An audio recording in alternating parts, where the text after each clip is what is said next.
Hello students, आज આપણે શીખીશું યુ વાળા સ્પેલિંગ લખો તો યુ વાળા સ્પેલિંગ આપણે શીખવાના છે।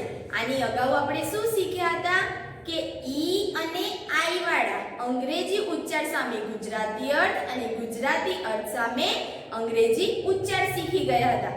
અને એના પહેલા આપણે શું શીખ્યા હતા? સ્વર શીખ્યા હતા। તો સ્વર કેટલા છે? 5। કયા કયા?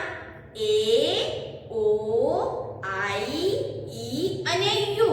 તો એનું આપણે ફરીથી રિવિઝન કરીશું। તો હું અહીંયા તમને બતાવું છું। તો આપણે અહીંયા લખીશું એ। આપણે ફોનેટિક્સ માં શીખી ગયા હતા કે એ નો શું થાય? તો એ નો થશે એ। તો અહીંયા આપણે લખીશું એ નો એ એટલે કે જ્યારે રકાર હોય ત્યારે આપણે શું મૂકીએ છીએ? એ મૂકીએ છીએ। રકાર હોય એટલે એ। પછી છે ઓ, તો ઓ નો શું થાય? ઓ થાય। તો અહીંયા આપણે લખીશું ઓ અને ઓ નો થશે ઓ। એટલે કે જ્યારે કાનો અને રકાર આપેલું હોય, કાનો અને રકાર આપેલું હોય ત્યારે આપણે શું લખીએ છીએ? ઓ લખીએ છીએ। એના પછી છે આઈ, તો આઈ નો શું થશે? ઈ થશે। તો અહીંયા આપણે લખીએ છીએ આઈ, આઈ નો થાય છે ઈ। એટલે કે જ્યારે રસવઈ આપેલી હોય, જ્યારે રસવઈ આપેલી હોય ત્યારે આપણે શું લખીએ છીએ? આઈ। એના પછી શું આવશે? ઈ। શું આવશે? ઈ। તો ઈ નો શું થશે? એ। ઈ નો થશે એ। એટલે કે જ્યારે એક માત્ર આપેલો હોય, જ્યારે એક માત્ર આપેલો હોય ત્યારે આપણે શું લખીએ છીએ? ઈ લખીએ છીએ। પછી છે યુ, તો યુ નો શું થશે? યુ નો થશે અ। તો આપણે લખીશું યુ નો અ। એટલે કે એને કાનો કે માત્ર કઈ જ નથી, એને કાનો પણ નથી અને માત્ર પણ નથી, ત્યારે આપણે શું લખવાનું? યુ લખવાનું। તો આપણે એ વાળા સ્પેલિંગ શીખી ગયા, ઓ વાળા, આઈ વાળા અને ઈ વાળા એ સ્પેલિંગ શીખી ગયા છે। આજે આપણે કયા સ્પેલિંગ શીખીશું? યુ વાળા। એટલે કે એને કાનો અને માત્ર નથી અને શું બોલાય છે? યુ નો શું થાય? અ। એટલે જ્યારે યુ નો અ બોલાતો હોય ત્યારે આપણે શું લખવાનું? યુ લખવાનું। તો અહીંયા મેં યુ વાળા સ્પેલિંગ લખે છે, અહીંયા ઉચ્ચાર લખેલા છે। તો ઉચ્ચાર ઉપરથી આપણે શું બનાવવાના છે? સ્પેલિંગ બનાવવાના છે। તો આપણે સ્પેલિંગ બનાવીશું। અહીંયા લખેલું છે ક બ। શું લખ્યું છે? ક બ। તો અહીંયા પહેલો શું છે? ક। તો ક નો શું થશે? સી। શું થશે ક નો? સી। તો અહીંયા આપણે લખીશું સી। પછી શું બોલે છે? ક। ક પછી ઉચ્ચારણ શું થાય છે? અનું। તો જ્યારે ઉચ્ચારણ અનું થતું હોય અને કાનો કે માત્ર આપેલો ના હોય ત્યારે આપણે શું મૂકીશું? યુ મૂકીશું। તો અહીં પણ એવું જ છે ક બ। ક પછી ઉચ્ચારણ અનું થાય છે અને અહીંયા કોઈ કાનો કે માત્ર આપેલો નથી, તો અહીંયા આપણે લખીશું યુ। તો અહીંયા લખીશું યુ। પછી છે બ। શું છે? બ। તો બ નો શું થશે? બી। તો અહીંયા આપણે લખીશું બી। તો આપણો સ્પેલિંગ શું બન્યો? સી યુ બી। ક બ। કબ એટલે શું થાય? સિંહનું બચ્ચું થાય। શું થાય? સિંહનું બચ્ચું। તો અહીંયા આપણે લખીશું કબ એટલે સિંહનું બચ્ચું।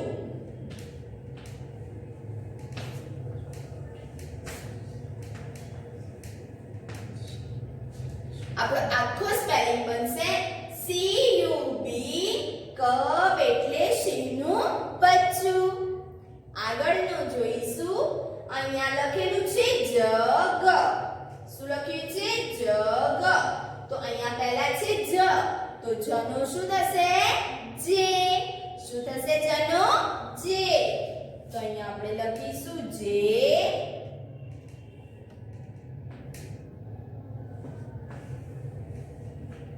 પછી શું બોલે છે? જ.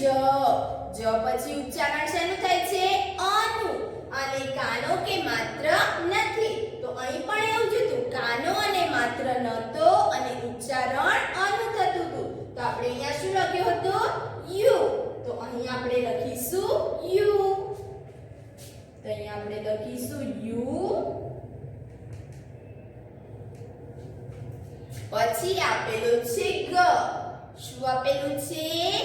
ગ. તો ગ નું શું થશે? જી. તો અહીંયા આપણે લખીશું જી. આપણું સ્પેલિંગ શું બન્યો? જે યુ જી. જગ. જગ એટલે શું થાય? કુંજો. તો અહીંયા આપણે લખીશું જગ એટલે કુંજો. તો આપણો આખો સ્પેલિંગ બનશે જે યુ જી. જગ એટલે કુંજો. એના પછી છે ગમ. તો અહીંયા પહેલો કયો છે? ગ લખેલો છે. તો ગ નો શું થશે? જી. જેમ અહીં ગ નો જી લખ્યો હતો એ રીતે અહીં પણ ગ છે તો એનો લખીશું જી. તો અહીંયા આપણે લખીશું જી. પછી શું બોલે છે? ગમ. ગ પછી ઉચ્ચારણ અનું થાય છે અને કાનો કે માત્ર નથી. તો અહીં પણ એવું જ હતું, કાનો અને માત્ર ના આપેલો હોય અને ઉચ્ચારણ અનું થતું હોય. તો આપણે શું લખીશું? યુ લખીશું. તો અહીં પણ આપણે લખીશું યુ.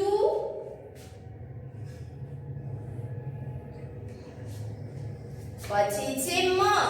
તો મ નો શું થશે? એમ. તો અહીંયા આપણે લખીશું મ નો એમ.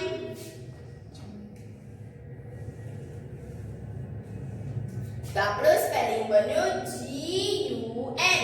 ગમ. ગમ એટલે શું થાય? ગુંદર. તો અહીંયા આપણે લખીશું ગમ એટલે ગુંદર. તો આપણો આખો સ્પેલિંગ એવું બનશે જી યુ એન. ગમ એટલે ગુંદર. એના પછી આપેલું છે સન. શું આપેલું છે? સન. તો અહીંયા લખ્યું છે સ. તો સ નો શું થશે? એસ. શું થશે? એસ. તો અહીંયા આપણે લખીશું એસ. પછી શું બોલીએ છીએ? સન. સ પછી ઉચ્ચારણ અનું થાય છે અને કાનો અને માત્ર આપેલો નથી. તો અહીં પણ એવું જ હતું, કાનો અને માત્ર આપેલું નથી અને ઉચ્ચારણ અનું થાય છે. તો આપણે અહીંયા યુ લખ્યો હતો. તો અહીં પણ આપણે શું લખીશું? યુ લખીશું. તો અહીંયા આપણે લખીશું યુ. પછી છે ન. તો ન નો શું થશે? એન. શું થશે ન નો? એન. તો આપણો સ્પેલિંગ શું બન્યો? S U N. Sun. Sun એટલે શું થાય? સૂર્ય. તો અહીંયા આપણે લખીશું સન એટલે સૂર્ય. તો આપણો આખો સ્પેલિંગ બનશે એસ યુ એન. સન એટલે સૂર્ય. આગળ જોઈશું કપ. શું લખ્યું છે? કપ. તો અહીંયા શું છે? ક. તો ક નો શું થશે? સી. તો અહીંયા આપણે શું લખીશું? સી. તો અહીંયા આપણે લખીશું સી. પછી શું છે? શું બોલે છે? ક. પ. ક પછી ઉચ્ચારણ અનું થાય છે અને કાનો અને માત્ર આપેલું નથી. તો અહીં પણ એવું છે, તો કાનો અને માત્ર આપેલું નહોતું અને ઉચ્ચારણ અનું થતું હતું. તો આપણે શું લખ્યું હતું? યુ. તો અહીંયા આપણે શું લખીશું? યુ. પછી છે પ. તો પ નો શું થશે? પી. શું થશે? પી. તો અહીંયા આપણે લખીશું પી. તો આપણો સ્પેલિંગ શું બન્યો? C U P. Cup. Cup એટલે શું થાય? કપ. તો આપણે લખીશું કપ એટલે કપ.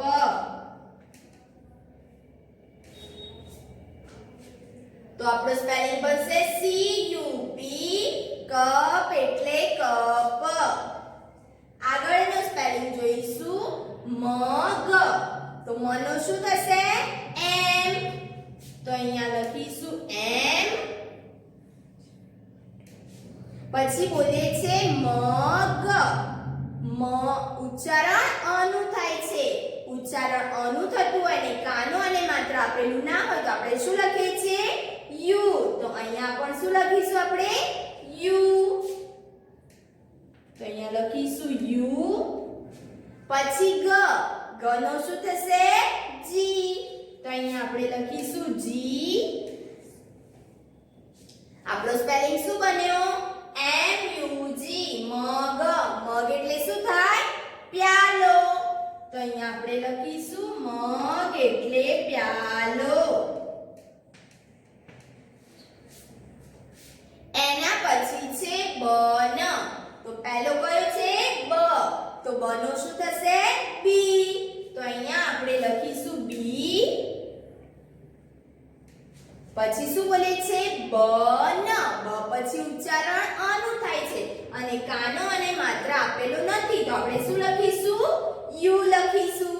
તો અહીંયા આપણે લખીશું યુ. પછી છે ન. તો ન નો શું થશે? એન. તો અહીંયા આપણે લખીશું એન. તો સ્પેલિંગ શું બન્યો? BUN. બન. બન એટલે શું થાય? પાઉં. તો અહીંયા આપણે લખીશું બન એટલે પાઉં.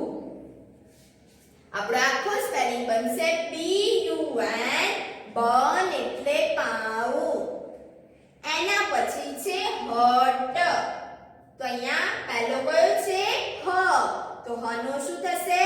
H. તો અહીંયા આપણે લખીશું H. પછી આપણે શું બોલીએ છીએ? હટ. હ પછી ઉચ્ચારણ અનું થાય છે અને કાનો કે માત્ર આપેલો નથી તો આપણે શું લખીશું?